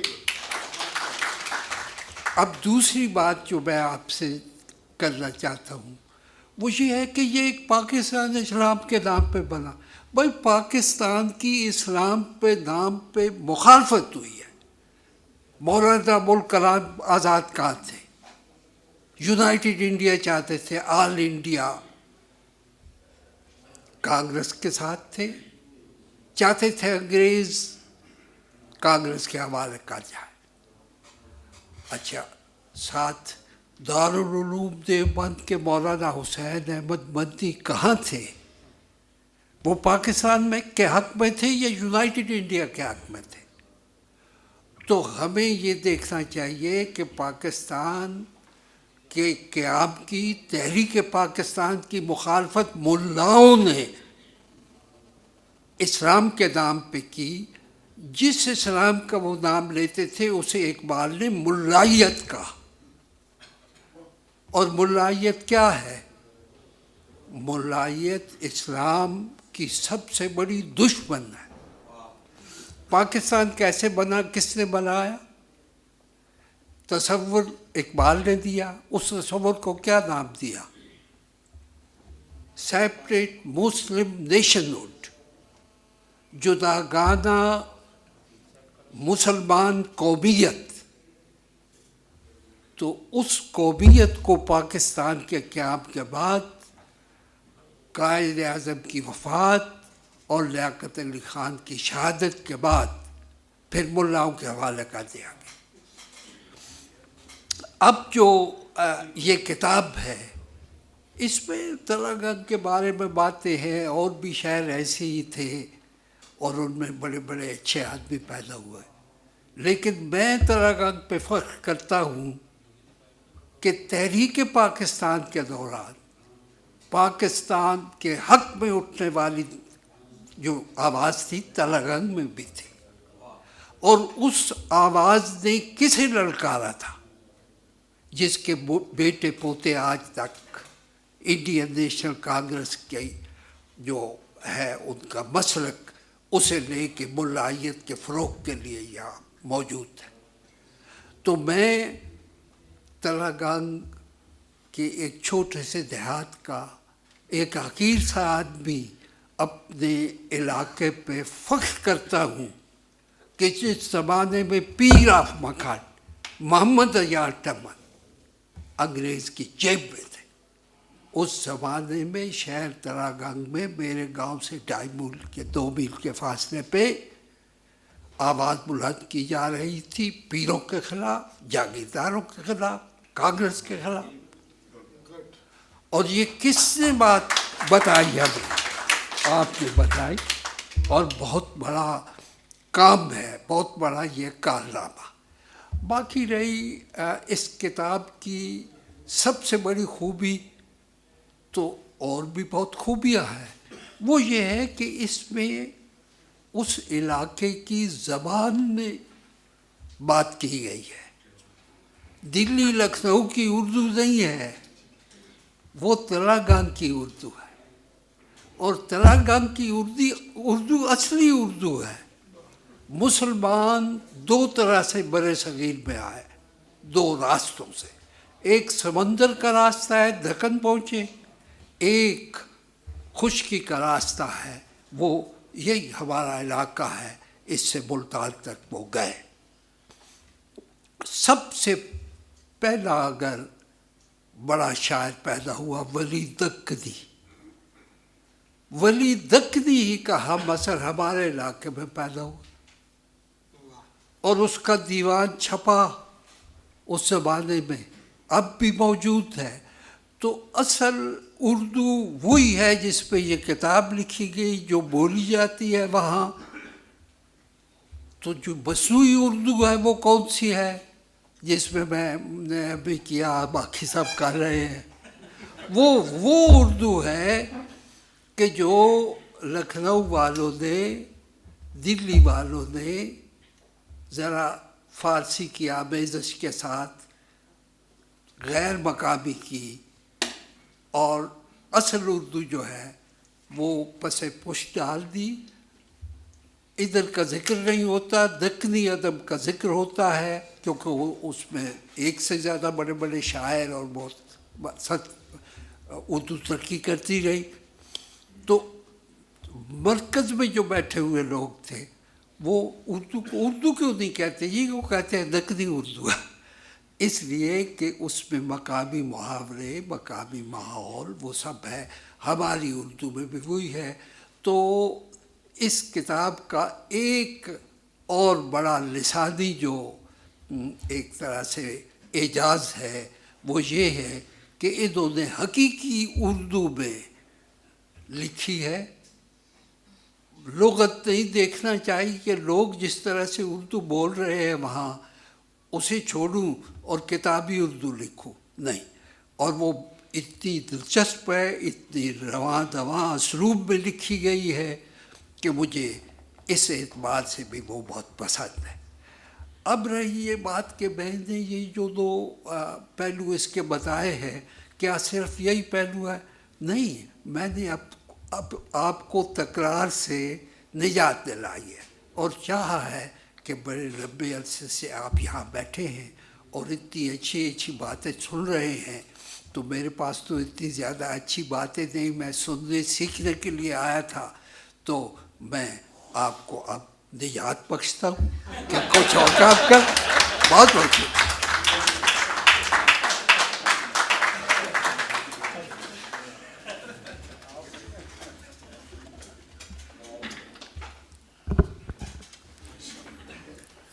صاحب صدر کی اجازت سے تقریب کا باضابطہ اختتام کر دیتے ہیں، ویسے تو سر نے خود ہی کر دیا۔